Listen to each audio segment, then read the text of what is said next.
What's going on, everybody? Welcome back to another wonderful 10th edition preview. I'm joined by Mr. Quentin here. What's up? And we are talking about the Knights of Titan, the Grey Knights. The Grey Knights. One of my favorite factions in the entire game. They're really dope. I started playing them in the 3rd edition Demon Hunters Codex, and I have not stopped. Do you ever have the, the Cybolt ammunition? Oh, 100%. I played them until 5th edition, where they were also amazing. So, been playing them for a long time. Really excited about this one. I better not see the Honored Knight keyword anywhere. No more useless keywords, Games Workshop. Let's go. Okay.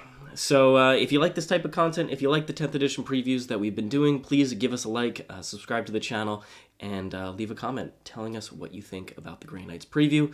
I'm really excited to dive into it, and if you want more content, like some of the many coaching games and stream games that we play, check out the description below, thewarroom.vhx.tv. There's a 3-day free trial, and there's some awesome games in there. Yesterday we just released my Novak Necrons going into Nyx Wordbearers. What a fun game. Plenty of chaos that needs to be purged, right? I know. Look at that. Look how awesome those Grey Knights are. Incorruptible. All right, here we go. So, demons are a royal pain in the Imperium's behind, and their otherworldly, warp-fueled abilities make them especially nightmarish for regular rank-and-file soldiers to deal with. Even Space Marines have a hard time dealing with major incursions, which is why the ever-thoughtful Emperor founded a sect of specialist demon hunters to fight back against the galaxy's worst warp spawn in secret. Hidden on Titan. One chapter versus every demon in the galaxy. That's just how good the Grey Knights are. Well, their rules better reflect it. Let's hope.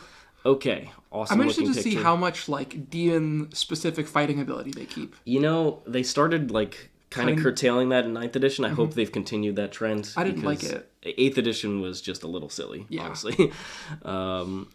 Grey Knights are tasked with doing a variety of things. All right, faction rules. I'm just going to skip past that. All right, as far as the Imperium citizens lucky enough to see them are concerned, the Grey Knights are a pure embodiment of the Emperor's divine wrath. They appear from nowhere in a flash of light and fury, their shining silver armor blazing with a corona of psychic energy. The Sons of Titan employ teleportation with skill few can match, deploying and even redeploying in mass teleport assaults, guided by their prognosticars, and protected from the hazards of the warp. Alright, so their army-wide rule, if your army's Grey Knights, at the end of your opponent's turn, you can select number of Grey Knights units from your army with this ability, excluding units that are within engagement range of one or more enemy units. The maximum number of units you can select depends on the battle size. So Strike Force at that 2,000 points, probably going to be standard, means up to 3 units. You can just pick them up, put them down. Once you have made your selections, remove them from the battlefield. In the reinforcement step of your next movement phase, set each one up anywhere in the battlefield more than 9 away. And then any units not on the battlefield destroyed. All right. That seems pretty good. That seems like a lot of mobility. That's a lot of mobility. So interestingly, I've seen a lot of this kind of stuff in 10th edition. This looks like an older form of Gate of Infinity where you could use it on anything because it just says any number of Grey Knights units. Oh, Land Raider? It's not exactly. It's not psychic. So you can pick up a Land Raider, drop it down, will be good, but and then get the guy. Oh, you can't get the guys out because then you can't get the guys out obviously. Unless they have a strat for that. Ooh, but that'd be fun. Rhinos, Razorbacks, you can kind of redeploy them as needed, and of course Dreadknights or Strike Squads or whatever. Dreadknight. This seems really good. This does seem quite powerful. It means that Grey Knights can play that early game defensive style that I like, and then get very aggressive in the late game and find corners and angles. Well, all the units that you keep safe turn 1, turn 2, after your opponent's turn 2, you can just be like, bam, in your face. This rule is already massively better than Grey Knight's army-wide rule in 9th edition. Are you saying the tides are not good? No. +6 in train! This is way better than what they had. Yeah, this is awesome. This is quite a strong rule. The ability to pick a handful of units each round, put them back down wherever you like, is a powerful tool, especially considering every infantry unit in their roster, plus the hulking Nemesis Dreadknight suits, also comes with the Deep Strike ability as standard. Looks to be a universal special rule. During the declare battle formation step, if every model in the unit has this ability, you can set it up in reserves instead of setting it up on the battlefield, and they come down in one of your movement phases more than 9 away. So really common ability, just has the name it had in 7th. Yep. Obviously, Grey Knights are all about teleporting, so you can start stuff in reserve, which means you can basically just go back into reserve as needed throughout the turns. Yeah, I mean, that seems awesome. All right, I went down, I finished off something. Maybe my opponent deep struck on my half. All right, I deep strike, I kill that, and then I need to get back in the fight. all right, end of their turn, back into reserve, and then I'm coming down my next turn. Or if your opponent has like say if there's a mission that requires you to kill something specific, you can just be like, nah, this is gone now. Yeah, or if they have like sticky objectives on half of the board, you could just they sticky it, they come after you, and then you're just like, all right, cool, turn 3, back in reserve. Poor Death Guard. It takes him 3 turns to walk backwards again. And then you get behind them. Yeah. That's gonna be good. That's gonna be good. All right. Grey Knights always get to fight on the ground of their choosing, and any opponent will face an uphill struggle to pin them down or isolate objectives. Seizing control of the battlefield becomes even harder when faced with the Teleport Strike Force Detachment rule. So this is their new detachment, and it says that each time a Grey Knights unit with the Deep Strike ability advances, which they basically said it was all Infantry and Dreadknights, they do not make an advance roll. Instead, until the end of the phase, add 6 to that unit's move characteristic, and that unit can fly. Wow, that's really good. It's very solid. It's hinting that they might have access to advance and charge, because that's when this would become really quite awesome. powerful. I mean, even if you have like assault on any of their guns and you could move a ton and then shoot. Definitely. If they have assault weapons as well, that'll be amazing. But it also means late game, when you need to get to an objective, you're there. Yeah. So 6-inch auto advance, you don't use it all the time, but when you do need it, it's just awesome. Like interceptors coming out of a Rhino, just late game, boom. Just hit the how objective. often do you need to roll like a 3+ to advance onto an objective marker? And you're like, and you just don't roll it. You roll 1 into a 1. Well, Nick does that, but I don't do that. I don't mess around with that. Consistency. So, looks pretty solid. Obviously, I think it said something about Infantry and Dreadknights having Deep Strike, which is probably what they're going to be. Makes sense. But each time a Grey Knights unit with the Deep Strike ability. So, that's still pretty much all the core data sheets. You have to pay for the teleport to the Dreadknights still, or are they like come stock standard? I mean, they got really cheap at the end of the edition, Fair. so hopefully they stayed cheap. Weren't they free? They became free, in Arcs of Omen. But they were cheap before that. Alright, so although they have plenty of vehicles to aid their assault, Grey Knights are primarily an infantry force with a variety of specialized squads. Purgation squads, for instance, can use their astral aim to draw lines of fire through the eyes of their battle brothers, shooting powerful firearms at targets they can't even see. Yay! Astral aim is back! It was punished heavily in 9th edition. Punished so badly that you basically never saw it. Cries in toughness 3. So, it looks like they have a save of 2+. Ooh! That might mean... But these are just regular infantry guys, These are right? just the regular infantry. That might mean they get 2 So up a Grey save. Knight power armor, 2 up across the board? That would be quite strong. That would be really... Wow. Hope they don't get too expensive based on that, but 2 up save there. Wow. Maybe it is just the Purgation squad. Okay, that's fair. They're They're like the Devastators, right? Yep. So maybe they have armor a little bit tougher. Because the strike squads have 2 up across the board. That would be spicy. Something really good. Interceptors, Purifiers. All right, Incinerator still seems like a relatively mediocre profile. Yeah. Ignores cover, auto hit, strength 6, AP 1. But if there's ways to buff it with Cybolt ammo or stuff like that, then it gets a lot stronger. Although it's not a psychic weapon, the Incinerator. Okay. Silencer and Psycannon are both psychic. Silencer sustained hits 1, 24-inch range, 6 shots, hits on 3s, and luckily... Well, they used to be heavy, which was a downside in 9th edition. Now, it looks like they don't have assault and they don't have heavy, so they're just a basic weapon. But it means you're not taking -1 hit penalty on these guys all the time like you were in 9th, which is much better. Like pretty solid anti-infantry No AP profile. is pretty meh, and then the Psycannon looks to be the standout to me. 3 shots, hitting on 3, strength 8 now, which is really nice. Without Marines using, on 2s? Yeah, without using the stratagem they used to have. They had to. AP 1, kind of meh, but 2 damage, solid profile. And then the Stormbolter, as always. Close combat weapon, looks like all of the combat weapons, so the sword, the falchions, the halberd, the warding stave, are all basically a single weapon now. So Nemesis force weapon. It means that I don't have to keep switching the arms on my Grey Knights, which is cool. That was the worst. This one guy has a falchion, but the rest of them have the halberds. Yeah, it was a nightmare. Well, it was one weapon would get really good, and then the next edition, a different weapon. Yeah. You ever have it broken off, so it's just the guy doing this, and it becomes whichever one you want. Nick broke a couple of my models, so they don't have the top part of it on. It's just a stick. Grey Knight stick. Hits on 3s, strength 6, AP 2, 2 damage. That's pretty solid. So pretty solid. It's kind of like a mix between the profiles. You get that increased strength, but then lose a point of AP from some of the weapons, and then just flat 2 damage to keep it consistent. That seems solid. And then 3 attacks, not bad. Okay, so they got the Deep Strike, Teleport Assault, Astral Aim. In your shooting phase, ranged weapons equipped by models in this unit have the Indirect Fire ability, which they used to have in 8th edition. It was very strong, especially with the Psychic Awakening book, and they completely took that away in 9th edition. They were like, you were bad, no. And they provided the target of the weapon is visible to one or more other friendly Grey Knight units. That is literally the spotter rule that I've been talking about. This should be indirect fire. I've literally been talking about this is fine. Like 2 editions Although now. I will say, with the ability to move anything extra 6 inches on the advance, this is pretty solid. Yeah, if you can just pop behind a wall. Like I was talking about, Inceptors in a Rhino. Yep. You have one 5-man get onto an objective and to get line of sight, and then you can pop off these guys. Or if you can deep strike them there in a corner or something. With not ignoring cover and only AP1 or AP0, it's probably not going to do a ton of damage. They're also not heavy, so they're hitting on 4s. Seems totally hitting reasonable. on 3s. Oh, with the minus 1 to yeah, hit. Yeah. With the minus 1 to hit penalty, hitting on 4s. It should be able to pick off like a model or two. Yeah, but it's no, not going to cripple units. But any cheap nonsense unit, have to fear. So I'm probably going to run at least 2 squads of these. Yeah, 2 squads combined fire might kill like 5 Marines. Yeah. All right, and hopefully Cybolt ammo is continued to exist. That would be awesome. awesome. Like Cybolt ammo. Yeah. All right, with overt in-your-face powers, the order of the day, Grey Knights can instead strap into their unique Nemesis dreadknights. These baby carriers! They are back. These massive walking war suits give individual warriors the ability to go toe-to-toe with greater demons and prevail, especially for a Grandmaster who can unleash a surge of wrath to slaughter the biggest baddies. All right, moves 8 inches, so they lose a point of movement. They used to move 9. T8, though, that's plus 2 toughness. Pretty good. Keeps the 2 up save. And 13 wounds, pretty consistent. 6+ leadership, so it looks like their army is just going to be 6+ leadership for the most part. Probably Drago is better. And then objective control 4. Yeah, pretty so not 4 bad. good vulns still. Yep.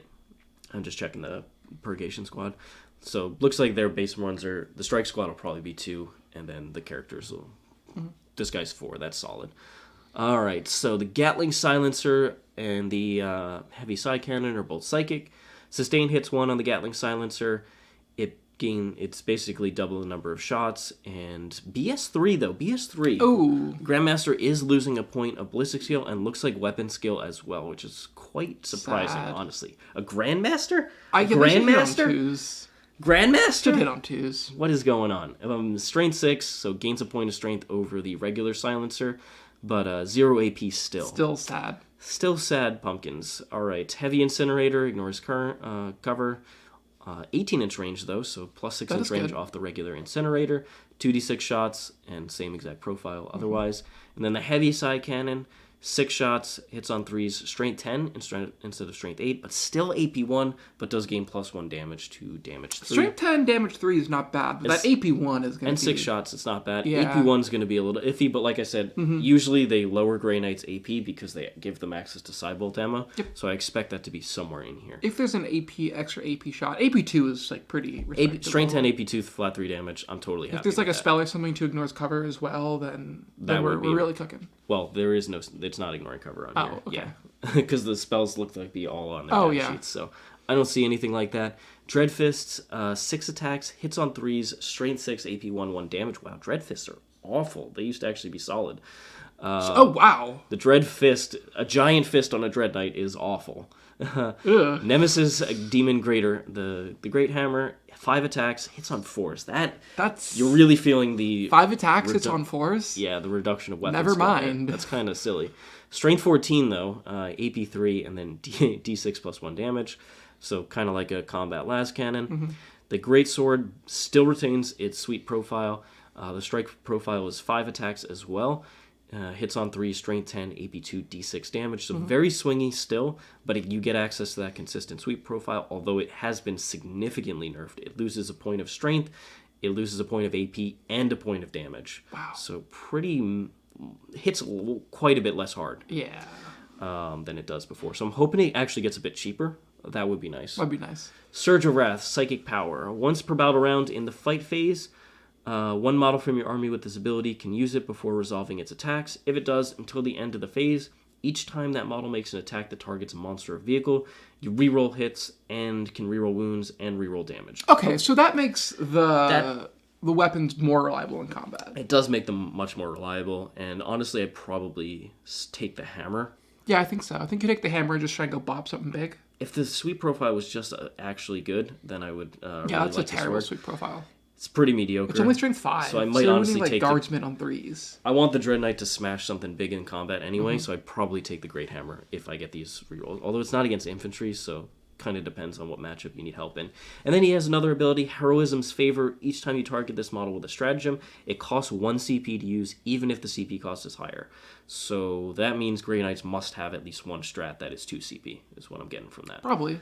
Or if there's some base ones that are 2 CP, ones, yeah. Which means the good ones are usually more than 1 CP, so if he uses it for 1 CP, that's pretty tasty. Keeps his 4-up invul. Vehicle, character, Walker, Psychic, Imperium, Grandmaster, and Nemesis, Dreadknight armor. All right. Seems solid. Honestly, I think he should probably be a bit cheaper than he is now, I'd be happy with that. Every member of the Grey Knights is a walking wellspring of psychic power. Each unit has a different psychic ability. Purifier squads are all about incinerating their enemies up close with Radiant Soulfire and their Purifying Flame. Psychic Weapon adds a potent short-range blast to go along with their Stormbolters and special weapons. So Purifying Flame is anti-infantry 2+, ignores cover, psychic.